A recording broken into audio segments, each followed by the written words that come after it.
The answer to that is to cut the caloric intake, cut the portion size, and give the kids half of what recommended dosage for calories per day during school hours, which means you're going to have kids who don't have the ability to pay attention. They're lethargic. They fall asleep. They're irritable. Well, if you're just going on symptoms, like most of the medical community does, then you're going to start recommending that this child be put on a mood stabilizer, when really the child's hungry. Most of us don't realize that we are dehydrated. And if you, as a rule of thumb, when you're hungry, get out a full glass, fill it up halfway at least, and drink a glass of water. If you're still hungry, then eat. Most of the time when you're hungry, you're actually thirsty. You're dehydrated. These children cannot be asked to make important decisions like paying attention to their education, even if it is Common Core, even if it is screwed up. They're not even paying attention to that. They can't because they're hungry. This is how they are changing the way that our entire world is structured. And it sort of kind of makes sense if you think about it. Kellogg's and a bunch of other groups, food processing corporations, came out and supported Michelle Obama. And they said, hey, we're going to cut the caloric intake in our food by 75%. Now that sounds great because they're processed foods, it's GMO, it's corn syrup. If it's cutting calories, that's wonderful, isn't it? I mean, that's why we gain weight, right? Never mind the studies that show that all of the chemicals screw around with our metabolism, and that's what causes us to gain weight. Well, and also on top of that, you have all the artificial sweeteners and whatnot, which mimic the sweetness of sugar. And when your mouth tastes the flavor of sugar, it actually begins to crave the energy that is usually contained within it.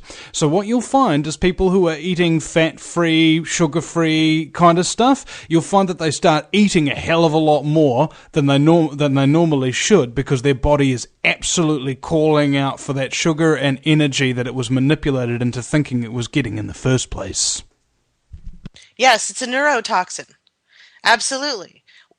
To elaborate on what you said, you drink some Diet Coke, and the aspartame starts sparkling in your brain and setting off all of these firings. It's an electrical. It's like a fireworks show in your brain, and your brain says, "Oh wow, this is really good food." Your stomach says, "I don't have anything. I just have this liquid." The brain says, "No, no, no. There's food. I see it," because your brain works on glucose, sugar. Okay. Your brain says, "No, no, no. It's here." The stomach says, "No, it's not." The brain says, "Okay, we'll keep consuming. We'll consume until we actually have something that you can break down and use in the rest of the body." And that's why they overeat. And now what it translates to on the topical surface in the person's mind is, hey, I just had a Diet Coke. I can go ahead and have 4 or 10 pieces of pizza because I just had a Diet Coke. I can have the fast food because I just drank a Diet Coke. It'll offset. No, it won't offset. It is a restructuring of our neural net and our biological chemical makeup that is creating false identifiers in our body. And when our body doesn't see what it needs, it'll either start eating itself, which is called starvation, or, and by the way, that's the theory behind lap band surgery and gastric bypass surgery, that your body has accumulated all of this fat and stored it. And so if you starve the body at a certain point that is not allegedly detrimental, then your body will start to eat itself and you'll lose the weight. Well, I've had a friend just 2 years ago die from lap band surgery. She had a potassium deficiency because after the surgery, it screwed up her chemical makeup so much, having this reworking in her body, that she couldn't process food, and she died of a potassium deficiency. And literally, she wasted away to nothing, and one day she took a nap and never woke up, and she was 26 years old. She lost the weight. She was very, very light when she died. But unfortunately, she's not here, and she was a wonderful person. And she's not here anymore because of all the garbage that they put in our food that screwed up with her brain, because of all of the imaging that we put out there in the media that told her that she had to look a certain way, otherwise she was worthless. And she bought every single idea, every product that they put in front of her. She bought it, and it killed her at 26 years old. And that is what we have to look forward to. If you're lucky and you live a little bit longer, great. But that's what they're aiming for. They're going to get you on the way in because they're going to sell you the GMO and the processed food and all the chemicals in it. And they're going to get you on the way out because they're going to sell you the chemotherapy and all of the pharmaceutical drugs that are just eating away at your pocketbook while you're slowly dying, taking care of symptoms while the actual problem is killing you. And they can actually make quite a lot of money off of killing you while making you think that they're solving a problem, can't they? I think it's kind of like the same philosophy behind chemotherapy. Hey, how many people survive chemotherapy? Like 3%. Are you telling me that it actually kills 97% of the people you give it to? Who said that? The Australian Medical Association studies? I mean... But how come you're still giving it to everybody after you know that it kills 97% of people? Well, because we're owned by the Rockefellers, and we get like about $50,000 of everybody's taxpayer money on the socialist healthcare system in order to profit the Rockefellers and kill the person that's getting the treatment. Oh, okay. Well, that makes a hell of a lot of sense. You know, I'll shut up now. Well, researchers came out this past week and they did a study. I always love these studies. They said that the chemicals that have been identified in food and packaging and processing are not harmful to humans, and that claim is causing concern, undue concern in the general public. And the toxins that they were talking about were formaldehyde, bisphenol A, phthalates, and two words that I'm not even going to try to pronounce. But let me tell you what this stuff does. And they say that we're exaggerating, okay? People like you and I, we're exaggerating. These chemicals are okay, except they cause harmful effects in cumulative exposure. That means a little bit over time, builds and builds and builds. You ever notice the cancer, all of a sudden, you've got tumors? Nobody noticed when you were developing the tumors because they don't pay attention to that. All of a sudden, you've got tumors. The cancer didn't just come out of nowhere. It's just nobody's paying attention to the problem. They're masking the symptoms. They're giving you things that take away the symptoms so you don't notice that you're dying of cancer. So BPA has been shown through studies and linked to disorders and diseases including breast cancer, prostate cancer, infertility, early puberty, neurological disorders, and immune system compromises. That answers a lot of questions when it comes to disease, BPA. Phthalates, which are a banned toxin in the United States, it is a cause of major diseases and conditions. And it can be found in shampoo, hairspray, soap, detergents, raincoats, perfumes, plastic products, even building materials, even your vinyl flooring and your feet. Your feet are extremely porous. So you're walking around barefoot on your floor, you have no idea that it's leaching into your body. And it's killing you. According to the National Cancer Institute, formaldehyde is a known carcinogen. And it is present in pressed wood products, cigarette smoke, and fuel-burning substances. Previous studies have shown that formaldehyde, whether it's long-term or high exposure, causes leukemia, lymphatic cancer, blood and bone marrow diseases, and brain cancer. And this is in our food. This is in our packaging. This is in the processing of the food that we're eating.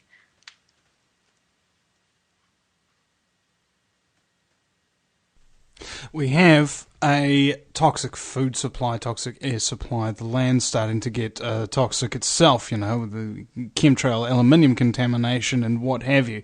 Now, it occurs to me that if you've got an incredibly toxic environment, what's going to happen to people's minds? The people who live within that environment, well, they'll become pretty frickin' toxic as well, won't they? What about their bodies? Well, that will become pretty friggin' toxic as well. What about the politics that rule all the nation and what have you? Same thing, isn't it?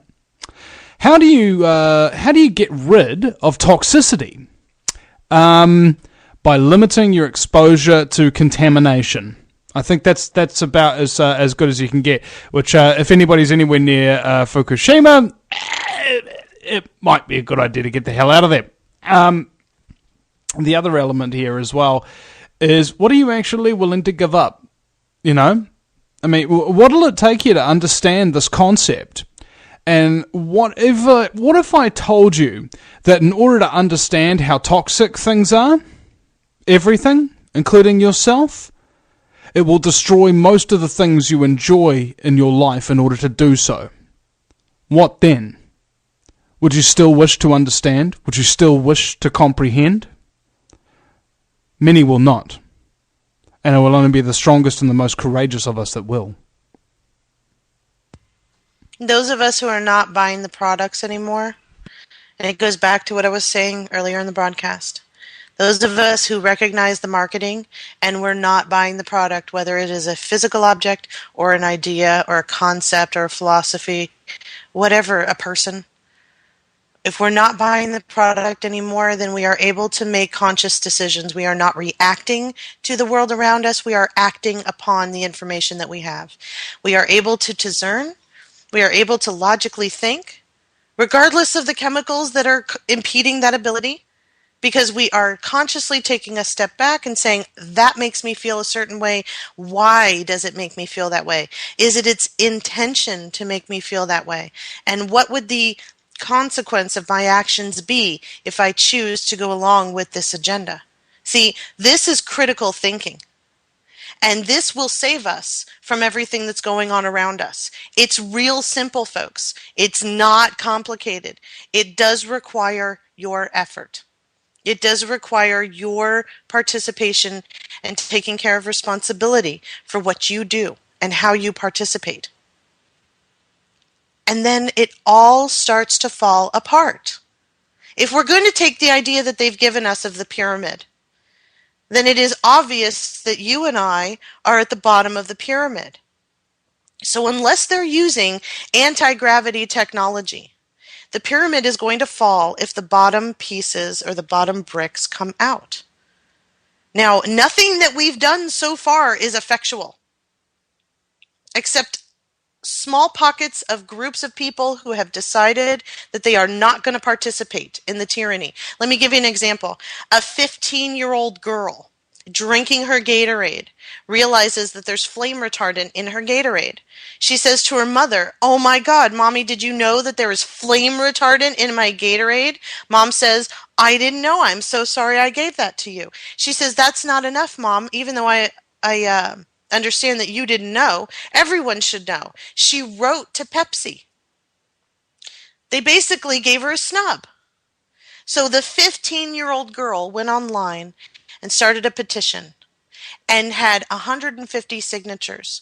And then she took that back to Pepsi and said, "I've got 150 people who are willing to boycott you. Take it out." And guess what? They are taking it out. Now, some people will say, well, that's not enough because, they're phasing it out and it's going to take some time and they're taking the scenic route to it. Okay. What are you doing that's effectual? What are you doing that's actually affecting change? Because a 15-year-old who didn't like what was happening to her and didn't like the fact that her mother, who loves her so much, was duped into giving her poison, went and got other people who feel the same way and got them to sign off and agree that this has to stop. And because of that initiative, it is now stopping. The March Against Monsanto is effective in awareness. We need to know that this stuff is there. because otherwise we won't think back. It's like the parabens in your shampoo and conditioner and most of your toiletries. All of those scrubbing micro beads that are in your body wash and your facial wash, that's where the parabens are. Did you know that when they biopsy tumors in breasts, and also there's a high incident of breast cancer in males? So folks, male or female, pay attention. It's 99% paraben when they do the biopsy. Obviously, nobody's going to think back when their daughter comes to them at 42 years old and says, "Mom, I have breast cancer." The mother is not going to go back and think about all those times that she washed her daughter's hair in Johnson & Johnson baby shampoo. That's what caused the parabens to leach into her daughter's body and kill and potentially kill her and cause her to go through unnecessary surgery. Unnecessary because it never should have happened, because the chemicals should have never been in the Johnson & Johnson baby shampoo. It never needed to occur. But because Johnson & Johnson is also a pharmaceutical company, they're making money off of both sides of it. They put the chemical in, and you think, Johnson & Johnson, no more tears. I love my daughter. I'm going to wash her hair with this. It's going to help her. Meanwhile, at 42, she's going to tell you that she has breast cancer. And people don't put two and two together because it happened. I mean, there's a lot of years between